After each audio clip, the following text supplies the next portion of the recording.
ಸನ್ನಿ R ರಾಜಮನಿ ಅವರು ತಣಿಗೆರೆ ಗ್ರಾಮದವರು. ಇಲ್ಲಿಗೆ ಸುಮಾರು 12 ವರ್ಷಗಳಿಂದ ನಮ್ಮ ಶಾಲೆಯ ಎಲ್ಲ ವಿದ್ಯಾರ್ಥಿಗಳಿಗೆ ಪ್ರಾಥಮಿಕದಿಂದ LKG ಹಿಡಿದು PU ಕಾಲೇಜಿನವರಿಗೆ ಎಲ್ಲ ಮಕ್ಕಳು ಕೂಡ 5 ನೋಟ್ ಬುಕ್ಗಳನ್ನ ಪೆನ್ಗಳನ್ನ ಕೊಡ್ತಾ ಇರ್ತಕ್ಕಂಥದ್ದು. ಈ ಭಾಗದ ಸುಮಾರು ನಮ್ಮ ಶಾಲೆಗೆ 60 ಹಳ್ಳಿಗಳಿಂದ ವಿದ್ಯಾರ್ಥಿಗಳು ಬರ್ತಿದ್ರೆ ಆ ಎಲ್ಲ ವಿದ್ಯಾರ್ಥಿಗಳ ಶೈಕ್ಷಣಿಕ ಪ್ರಗತಿಗೆ ಉತ್ತಮವಾದಂತಹ ಸಹಕಾರವನ್ನು ಕೊಟ್ಟಿದ್ದಾರೆ. ನಿಜಕ್ಕೂ ಕೂಡ ಸನ್ನಿ ಆರ್ ರಾಜಮನಿ ಅವರ ಸೇವೆ ಅದು ಅಮೋಘವಾಗಿರ್ತಕ್ಕಂಥದ್ದು.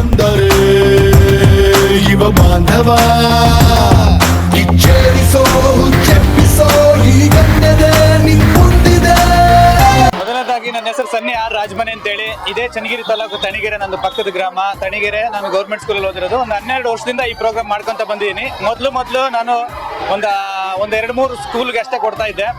ಆಮೇಲೆ ನಾನು ಬೆಂಗಳೂರಲ್ಲಿ ಹೋಗಿ ಸೆಟ್ಲ್ ಆದ್ಮೇಲೆ ನನ್ನ ಬಿಸ್ನೆಸ್ ನಂದೇ ಅದು ಬಿಸ್ನೆಸ್ ಅಲ್ಲಿ ನನ್ನ ದುಡ್ದಿರೋಂಥ ದುಡ್ಡಲ್ಲಿ ಚನ್ನಗಿರಿ ತಾಲೂಕಲ್ಲಿ ಗೌರ್ಮೆಂಟ್ ಸ್ಕೂಲ್ಗಳು ಯಾವ್ಯಾವ ಇದೆ ಅವನ್ನೆಲ್ಲ ಕವರ್ ಮಾಡಿ ಕೊಡ್ತಾ ಇದೀವಿ. ಸುಮಾರು 45,000 ರಿಂದ 50,000 ನೋಟ್ಬುಕ್ ರೆಡಿ ಮಾಡ್ತೀವಿ. ಅದನ್ನ ರೆಡಿ ಮಾಡಿಸಿ ಎವ್ರಿ ಇಯರ್ ಜೂನ್ ತಿಂಗಳಲ್ಲಿ ಬಂದು ನಾನು ನನ್ನ ಕೈಲಾದಷ್ಟು ಸಹಾಯ ಮಾಡಬೇಕು ಅಂತೇಳಿ ಮಾಡ್ತಾ ಇದ್ದೀನಿ. ನಾನು ಗೌರ್ಮೆಂಟ್ ಸ್ಕೂಲಲ್ಲಿ ಓದಿರೋದ್ರಿಂದ ಗೌರ್ಮೆಂಟ್ ಸ್ಕೂಲ್ ಮಕ್ಕಳಿಗೆ ಅನುಕೂಲ ಆಗಲಿ, ಯೂಸ್ ಆಗಲಿ, ನಾಳೆ ಹೆಚ್ಚಿನ ಜನಸಂಖ್ಯೆಯಲ್ಲಿ ಗೌರ್ಮೆಂಟ್ ಸ್ಕೂಲಿಗೆ ಮಕ್ಕಳು ಬಂದು ಸೇರ್ಲಿ ಅನ್ನೋ ಉದ್ದೇಶದಿಂದ ನಾನು ಇದನ್ನು ಕೆಲಸ ಮಾಡ್ತಿದ್ದೀನಿ. 12 ವರ್ಷದಿಂದ ಮಾಡ್ತಾ ಇದ್ದೀನಿ. ಚನ್ನಗಿರಿ ಭಾಗ ಮತ್ತೆ ನಮ್ಮ ರಾಜನಹಳ್ಳಿ ಮಠ, ನನಗೆ ನನ್ನ ಫ್ರೆಂಡ್ಸ್ ಸ್ಕೂಲ್ಗಳು ಯಾರು ಓದಿರ್ತಾರೆ ಅಂತ ಹೇಳಿದ್ರೆ ಆ ಕಡೆ ಎಲ್ಲ ಕೊಡ್ತಿರ್ತೀನಿ. ಬಟ್ ಮ್ಯಾಕ್ಸಿಮಮ್ ಚನ್ನಗಿರಿ ಸ್ಕೂಲಲ್ಲೇ, ಗೌರ್ಮೆಂಟ್ ಸ್ಕೂಲಲ್ಲೇ ನಾನು ಕೊಡ್ತಾ ಇದ್ದೀನಿ. ನೋಟ್ಬುಕ್ಗಳು ಕೊಡ್ತೀನಿ, ಪೆನ್ಸಿಲ್ಗಳು ಕೊಡ್ತಾ ಇದ್ದೆ. ಈ ನೋಟ್ಬುಕ್, ಪೆನ್ನು ಎಲ್ಲ ಕೊಡ್ತೀನಿ. ಆ ಸ್ಕಾಲರ್ಶಿಪ್ ಅವಶ್ಯಕತೆ ಇದ್ದಾಗ ಯಾರ ಮಕ್ಕಳು ಕೆಲವೊಂದು ಕೇಳಿದಾಗ ಪರ್ಟಿಕ್ಯುಲರ್ ಆಗಿ ಇಂಥವ್ರಿಗೆ ಇಷ್ಟಿಷ್ಟೇ ಅಂತ ಕೊಡ್ತಾ ಇಲ್ಲ. ಆ ಅವಶ್ಯಕತೆ ಇದ್ದಾಗ ಕೆಲವರು ಫೋನ್ ಮಾಡಿದಾಗ ಆ ಕೆಲಸ ಮಾಡ್ತೀವಿ.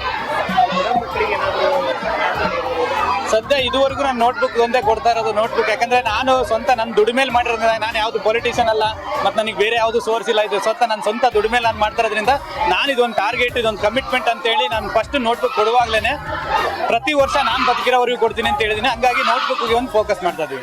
ಎಷ್ಟು ಮಕ್ಕಳಿಗೆ ಕೊಟ್ಟಿರೋದು ಇಲ್ಲಿವರೆಗೂ ಬೇರೆ ಲಾಕ್ಡೌನ್ ಟೈಮಲ್ಲಿ 2 ಇಯರ್ಸ್ ಕೊಟ್ಟಿಲ್ಲ. ಅದು ಬಿಟ್ಟರೆ ಸುಮಾರು ಒಂದು 10-12 ವರ್ಷ ಅಂದರೆ 10 ವರ್ಷ ಕೊಟ್ಟಿದ್ದೀವಿ.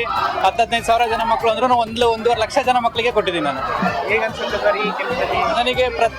ನನಗೆ ಪ್ರತಿ ವರ್ಷನೂ ಕೊಡುವಾಗ ಇನ್ನೂ ಜಾಸ್ತಿ ಮಾಡಬೇಕು ಅಂತ ಅನಿಸ್ತಾ ಇದೆ. ನನ್ನ ಹಣಕಾಸಿನ ಪರಿಸ್ಥಿತಿಗಳು ನೋಡಿಕೊಂಡು ನನಗೆ ಎಷ್ಟೇ ಹೊರಗಡೆ ನನ್ನ ಪರ್ಸನಲ್ ವೈಯಕ್ತಿಕ ಜೀವನದಲ್ಲಿ ನನಗೆ ಎಷ್ಟೇ ಕಮಿಟ್ಮೆಂಟ್ಗಳು ಇದ್ರೂ ಸಹ ಇದು ಒಂದು ಕಮಿಟ್ಮೆಂಟ್ ಅಂತ ಮಾಡ್ತಾ ಇದ್ದೀನಿ. ಎವ್ರಿ ಇಯರ್ ರೈಸ್ ಹೋಗ್ತದೆ. ನನಗೆ ಇದರಲ್ಲಿ ಖುಷಿ ಇದೆ. ಯಾಕಂದರೆ ದೊಡ್ಡವ್ರಿಗೆ ಕೊಟ್ಟರೆ ಈ ರಾಜಕೀಯಕ್ಕೆ ಬರೋಕ್ಕೋಸ್ಕರ ಕೊಟ್ಟ ಅಂತಾರೆ, ಅಥವಾ ಇವನೇನೋ ಈ ವೇರೆ ಬರೋಕ್ಕೋಸ್ಕರ ಕೊಟ್ಟ, ಅಥವಾ ಮುಂದೆ ಏನೋ ಮಾಡಬೇಕು ಇವರಂತ ಪ್ರತಿಫಲ ಬಯಸಿ ಮಾಡ್ತವನೆ ಅಂದ್ಕೊಂತಾರೆ. ನಾನು ಚಿಕ್ಕ ಮಕ್ಕಳಲ್ಲಿ ಕೊಡುವಂಥ ಖುಷಿ ದೊಡ್ಡವರು ನೆನೆಸ್ಕೊಳ್ಳಲ್ಲ. ಹಂಗಾಗಿ ನಾನು ಚಿಕ್ಕ ಮಕ್ಕಳನ್ನ ಟಾರ್ಗೆಟ್ ಮಾಡಿ ಚಿಕ್ಕ ಮಕ್ಕಳಿಗೆ ಕೊಡ್ತಾ ಇದ್ದೀನಿ. ಪರ್ ಇಯರ್ 2 ಸ್ಕೂಲಲ್ಲ, ಚನ್ನಗಿರಿ ತಾಲೂಕಲ್ಲಿರುವಂಥ 45 ರಿಂದ 50 ಸ್ಕೂಲಿಗೆ ಕೊಡ್ತೀನಿ. ಚನ್ನಗಿರಿ ತಾಲೂಕಲ್ಲಿರುವಂಥ 40 ರಿಂದ 50 ಸ್ಕೂಲ್ಗಳು ಎಷ್ಟೆಷ್ಟಿದಾವೆ ನೋಡ್ತೀವಿ. ಮೇನ್ ಆಗಿ ನಾನು ಇಲ್ಲಿ ಜಾಸ್ತಿ ಇರೋಕ್ಕಾಗಲ್ಲ ಅಂತೇಳಿ ನಾನು ಒಂದು ಮೇನ್ ತ್ಯಾವಣಿಗೆ, ನಲ್ಕುದ್ರೆ, ನಮ್ಮೂರು, ಮತ್ತೆ ಇಲ್ಲಿ ಈ ಕಡೆ ಇಲ್ಲ SHOP ಇಲ್ಲಿ ಜಾಸ್ತಿ ಜನ ಇರೋದ್ರಿಂದ ನಾನು ಇಲ್ಲಿ ಕೊಡ್ತೀನಿ. ಬಾಕಿ ನಮ್ಮ ತಮ್ಮ, ನಮ್ಮ ಇವರೆಲ್ಲ ಒಂದು ವಾರ ಇಲ್ಲೇ ಇದ್ದು ಎಲ್ಲ ಸ್ಕೂಲ್ಗೂ ಹೋಗಿ ನೇರವಾಗಿ ಅವರೇ ಕೊಟ್ಟು ಬರ್ತಾರೆ. ಮುಂದಿನ ದಿನಮಾನಗಳಲ್ಲಿ ನನ್ನ ಕೈಲಾದಷ್ಟು ಇನ್ನೂ ಎಕ್ಸ್ಟ್ರಾ ಏನಾರು ಮಾಡಬೇಕು ಅಂತಿದೆ. ಗೌರ್ಮೆಂಟ್ ಇಂದ ನೋಟ್ಬುಕ್ ಕೊಡ್ತೀವಿ ಮಕ್ಕಳುಗಳಿಗೆ ಅಂತ ಅನೌನ್ಸ್ ಮಾಡಿದ್ದಾರೆ. ಆ ಥರ ಗೌರ್ಮೆಂಟ್ಗೆ ಏನಾರು ಗೌರ್ಮೆಂಟ್ನವ್ರ ಮಕ್ಕಳುಗಳಿಗೆ ನೋಟ್ಬುಕ್ ಕೊಟ್ಟರೆ ನಾನು ಬೇರೆ ಏನಾದರೂ ಆಯ್ಕೆ ಮಾಡ್ಕೊಂಡು ಬೇರೆ ಕ್ರೀಡಾ ವಿಚಾರವಾಗಿರ್ಬೋದು, ಇಲ್ಲ ಬೇರೆ ಇನ್ಫ್ರಾಸ್ಟ್ರಕ್ಚರ್ ವಿಚಾರ ಆಗ್ಬೋದು, ಅದನ್ನ ಮಾಡ್ಕೊಂತ ಹೋಗ್ತೀನಿ. ಒಟ್ಟಲ್ಲಿ ನಮ್ಮ ಸೇವೆ ನಿರಂತರವಾಗಿರುತ್ತದೆ. ಸನ್ನಿ ಆರ್ ರಾಜಮನೆ, ತಣಿಗೆರೆ ನಂದು ನೇಟಿವ್, ಚನ್ನಗಿರಿ ತಾಲೂಕು, ಇರೋದು ಬೆಂಗಳೂರಲ್ಲಿ, ಗಾಂಧಿನಗರ ಆಫೀಸ್ ಇದೆ. Okay, thank you.